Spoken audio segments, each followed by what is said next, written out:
بسم اللہ الرحمن الرحیم. کچھ امپورٹنٹ جانکاری دینی ہے اور لوگوں کو متوجہ کرنا ہے.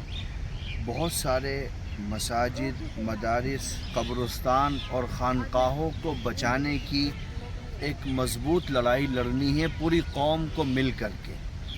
آپ لوگوں کو معلوم ہے کہ وقف امینڈمنٹ ایکٹ 2025 پارلیمنٹ سے پاس ہوا، جس کو لے کر کے جمعیت علماء ہند سمیت بہت ساری تنظیموں نے سپریم کورٹ میں یہ مانگ کی کہ اس پورے ایکٹ کو اسٹے کر دیا جائے. یہ ایکٹ کانسٹیٹیوشن کی سول پر آکرمن کرتا ہے اور مسلمانوں کے دیے ہوئے ادھیکاروں کو پیروں تلے رونتا ہے.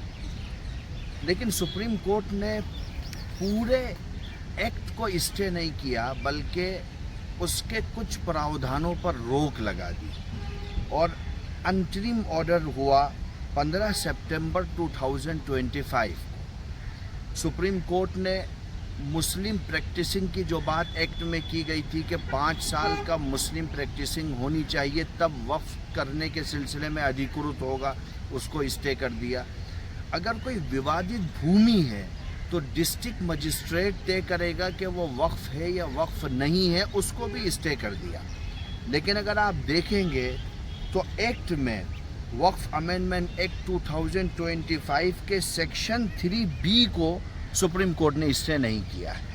یہ سیکشن 3B، اس میں یہ ذکر کیا گیا ہے کہ کسی بھی وقف پراپرٹی کو ودین 6 منتھ امید سینٹرل پورٹل پر اس کا رجسٹریشن مینڈیٹری ہوگا، ضروری ہوگا. اگر آپ چاہتے ہیں کہ آپ کی مسجد وقف ہے وہ محفوظ رہے، آپ کا مدرسہ وقف ہے وہ محفوظ رہے، آپ کے قبرستان محفوظ رہیں، تو آپ کو امید سینٹرل پورٹل پر اس کا رجسٹریشن ضروری طور پر کرانا ہوگا. میں دیکھ رہا ہوں کہ لوگوں میں کنفیوژن ہے. ہم سے پوچھتے ہیں کہ صاحب یہ سیکشن بھی تو اسٹے ہو گیا ہے. کنفیوژن یا تو پھیلایا جا رہا ہے یا جانکاری کے ابھاؤ میں مسلمانوں کے درمیان میں خود کنفیوژن ہے، اور وہ یہ طے نہیں کر پا رہے کہ ہمارا وقت گزر رہا ہے. ہم 6 دسمبر کے دن پرتی دن قریب ہوتے جا رہے ہیں، لیکن ہمارے اندر بیداری نہیں ہے.